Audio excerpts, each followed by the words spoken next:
नमस्कार। स्वागत है आप लोग के अपने channel study with Rakesh sir पर।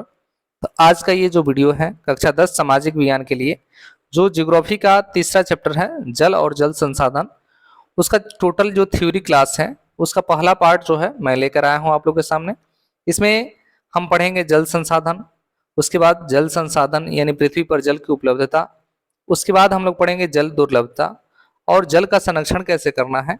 नहीं, तमाम वो टॉपिक जो बोर्ड एग्जाम में दीर्घ उत्तरीय प्रश्नों में पूछे जाते हैं, अति लघु उत्तरीय प्रश्नों में पूछे जाते हैं। इसके बाद यदि इस थ्योरी क्लास को यदि आप ध्यान से देख लेते हैं तो सोच लीजिए कि जितने भी आपके बहुविकल्पी प्रश्न हैं या अति लघु उत्तरीय प्रश्न हैं या दीर्घ उत्तरीय प्रश्न हैं, सब प्रश्नों को आप आसानी से हल कर सकते हैं। जैसा कि चलिए हम लोग शुरू करते हैं ये वीडियो। चैनल पर नए हैं तो चैनल को सब्सक्राइब कर लीजिएगा। वीडियो यदि आपको पसंद आता है तो लाइक जरूर करिएगा। आइए हम लोग शुरू करते हैं। आज का ये जो टॉपिक आप लोग के सामने दिखाई दे रहा है जल और जल संसाधन। देखिए, पहला टॉपिक ही है हम लोग को जल के बारे में पढ़ना है। जल क्या है तो आप लोग को मालूम है कि जल जो है ऐसा महत्वपूर्ण संसाधन है जो हमारे जीवन में लगभग जितनी भी गतिविधियां होती हैं उसके लिए ये जल जो है अनिवार्य है। अर्थात देख रहे हैं आप लोग स्क्रीन पर लिखा गया है कि जल जीवन के लिए अनिवार्य है। ध्यान दीजिए, पृथ्वी पर विद्यमान समस्त जंतु और वनस्पतियां जल के माध्यम से अपने समस्त जैविक गतिविधियां सुचारू रूप से संपन्न करते हैं। बिना जल के जैविक गतिविधियों का संपन्न होना असंभव है। पृथ्वी पर लगभग 3/4 भाग जल से घिरा है। याद रखिए, आप लोग को मालूम है कि जो पूरी पृथ्वी है इसका 3/4 भाग यानी लगभग 75% भाग पर क्या है, जल है। इसीलिए आप लोग को मालूम है कि पृथ्वी पर जल की उपलब्धता अधिक होने के कारण इसे नीला ग्रह भी कहा जाता है। ये आप लोग को मालूम है। लेकिन इसमें दिक्कत ही इस बात का है, देखिए कह रहा है कि किंतु इसमें इसमें मीठे जल अर्थात अलवणीय जल के हिस्सा बहुत कम है। अलवणीय जल सतही अपवाह और भूगर्भ जल के स्रोत से प्राप्त होता है।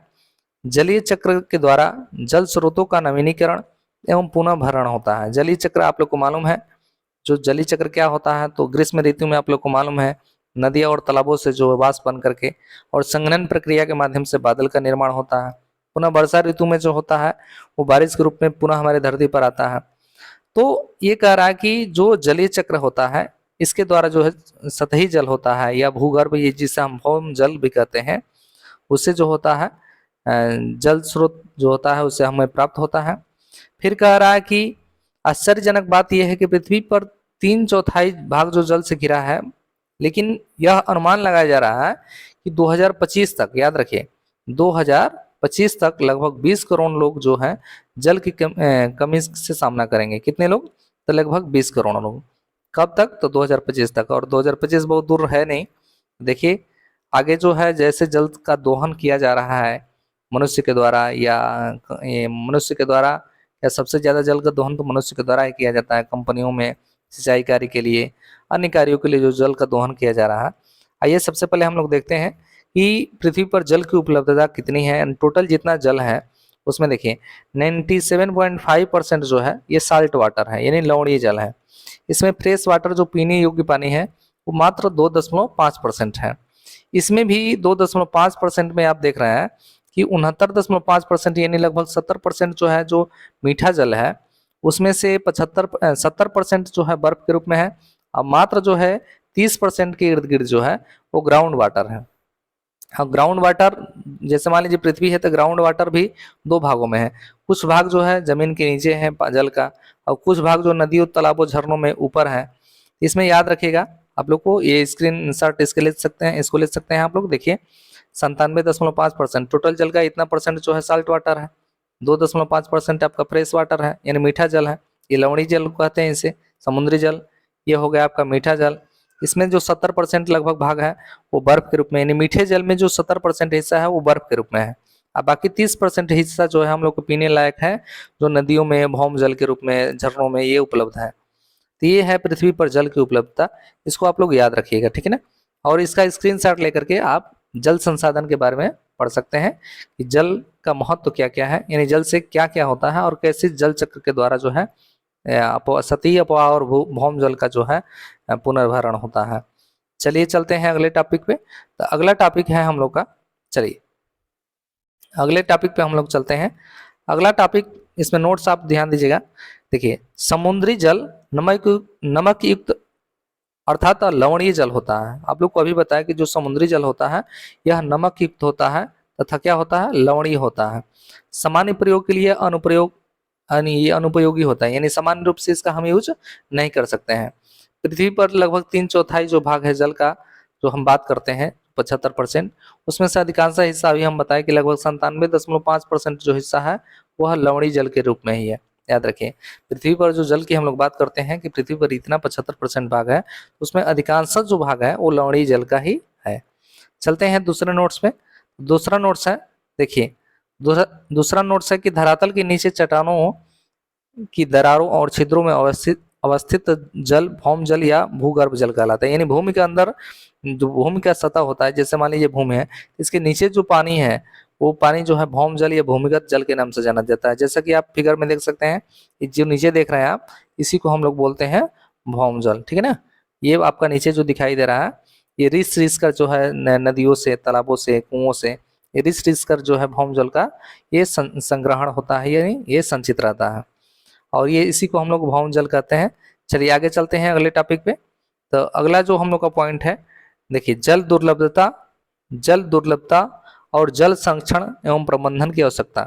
देखिए जल दुर्लभता क्या होता है? जल दुर्लभता का मतलब होता है जल में कमी, यानी यदि मांग की तुलना में जल की कमी को ही जल दुर्लभता कहा जाता है। देखिए भारत में वर्षा में वार्षिक और मौसमी परिवर्तनों के कारण जल संसाधनों की उपलब्धता के समय एवं स्थान के अनुसार अत्यधिक विद्यमान है विभिन्नता, यानी और जल का जो वितरण है भारत में वो असमान है।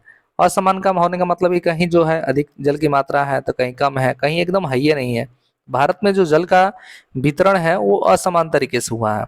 जैसे कि उदाहरण में देख रहे हैं आप लोग, लिखा गया है कि जहाँ भारत के मशीन नाम में विश्व की सबसे अधिक वर्षा होती है, वहीं राजस्थान के मरुस्थल सूखाग्रस्त है, यानी वो शुष्क क्षेत्र है राजस्थान का। इस स्थिति के साथ साथ जल का असमान वितरण के लिए मानव की गतिविधियां भी जिम्मेदार है। ऐसा नहीं है कि केवल प्रकृति ही इसकी जिम्मेदार है, ये मानव की जो गतिविधियां हैं वो भी जिम्मेदार है। जल की अधिकांशता कमी, इसके अति शोषण, अत्यधिक प्रयोग, समाज में विभिन्न वर्गों का असमान वितरण के कारण होती है। भारत की जनसंख्या में बहुत तीव्रता से वृद्धि हो रही है, जिसके कारण जल की मांग जो है लगातार क्या हो रही है, बढ़ रही है। जल की बढ़ती हुई मांग और उसका असमान वितरण जो है जल दुर्लभता का कारण बनता जा रहा है। तो जल दुर्लभता में आप लोग अगर जितना लिख लेते हैं तो बहुत आपका काफी होगा। चलिए हम लोग चलते हैं, स्क्रीनशॉट ले सकते हैं आप लोग इसका। चलिए चलते हैं अगले टॉपिक पे। तो अगला टॉपिक हम लोग का कि जल दुर्लभता का कारण क्या है। देखिए तो जल दुर्लभता का पहला कारण है स्वतंत्रता के पश्चात भारत की जो तेजी से बढ़ती हुई औद्योगिकरण व्यवस्था है, यानी कंपनी और कल कारखानों की स्थापना हो गया, शहरीकरण की बात हो गया। फिर सिंचाई में भी आवश्यकता से अधिक जो जल हम लोग प्रयोग करते हैं, ये दूसरा कारण हो सकता है। जनसंख्या में जो बढ़ रही वृद्धि हो रही है, ये तीसरा कारण हो सकता है। और मुख्य मुख्य कारण हम यहाँ लिखे ही हैं, देख रहे हैं आप लोग कि उद्योगों की बढ़ती हुई संख्या के कारण अलवणीय जल का अत्यधिक प्रयोग किया जा रहा है। शहर की बढ़ती हुई आबादी तथा शहरी जीवन शैली के कारण भी जल की उपयोगिता जो है उसमें वृद्धि हो रही है। शहरों तथा गाँव में जो है जल का अधिक शोषण हो रहा है, इसलिए भी जल की दुर्लभता बढ़ रही है। ठीक है, तो ये वीडियो कैसा लगा? पहला भाग था ये थ्योरी क्लासेस का। कमेंट करके आप जरूर बताइएगा कि आप लोग को ये वीडियो कैसा लगा। यदि आपका डिमांड होगा तो मैं इसका दूसरा पार्ट जो है जरूर अपलोड करूंगा। यदि वीडियो आपको पसंद आता है तो लाइक जरूर करिएगा। मिलते हैं अगले वीडियो में, तब तक देखते रहिए आप लोग का अपना channel study with Rakesh sir. धन्यवाद।